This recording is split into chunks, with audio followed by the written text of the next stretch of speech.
अस्सलामुअलैकुम my YouTube family. उम्मीद है आप सब लोग खैरियत से होंगे। आज मैं आप लोगों के साथ बहुत ही आसान सी और मज़ेदार सी अंडा आलू करी की रेसिपी शेयर करूंगी। अगर आपने अभी तक मेरे यूट्यूब चैनल को सब्सक्राइब नहीं किया तो मेरे चैनल को सब्सक्राइब करें।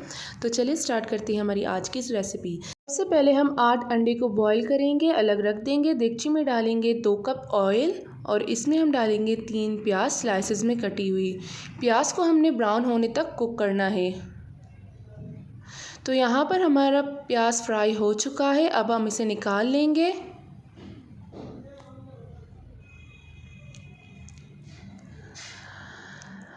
अब हम प्याज को ब्लेंडर में डाल देंगे और इसमें डालेंगे 4 टमाटर और 6 हरी मिर्ची डालकर थोड़ा सा पानी डालेंगे और एक पेस्ट बना देंगे। तो यहाँ पर पेस्ट बन चुका है। अब हम देगची में डालेंगे 2 खाने के चम्मच अदरक लहसुन का पेस्ट और इसे गोल्डन ब्राउन होने तक कुक करेंगे। अब हमने जो टमाटरों का पेस्ट बनाया था वो डालेंगे और इसमें डालेंगे 1 खाने का चम्मच लाल मिर्च पाउडर, 1 चाय का चम्मच हल्दी पाउडर, 1 खाने का चम्मच धनिया पाउडर डालेंगे और नमक डालकर मसाले को अच्छे से भून लेंगे। मसाले को इतना भूनना है कि इसमें से तेल अलग हो जाए।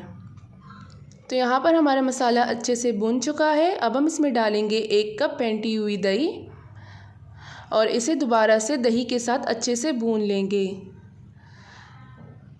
तो यहाँ पर हमने मसाले को दही के साथ भी अच्छे से भून लिया है। अब हम इसमें डालेंगे 4 आलू और इसे अच्छे से मिक्स कर देंगे।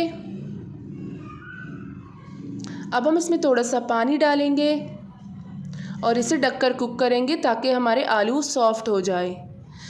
जब आलू सॉफ्ट हो जाएंगे तो हम इसमें डालेंगे अंडे को हमने बीच से कट लगाया है। अब हम इसमें डालेंगे हरी मिर्चें, 5 से 6 हरी मिर्चें डाल देंगे और काली मिर्च पाउडर ऊपर से डाल देंगे और इसे 10 मिनट स्लो आंच दम पर रख देंगे। तो तैयार है बहुत ही आसान से और मज़ेदार से अंडा आलू की करी। अगर आप लोगों को मेरी ये रेसिपी पसंद आई तो मुझे कमेंट में ज़रूर बताएं। फिर मिलते हैं न्यू वीडियो के साथ। तब तक के लिए अल्लाह हाफिज़।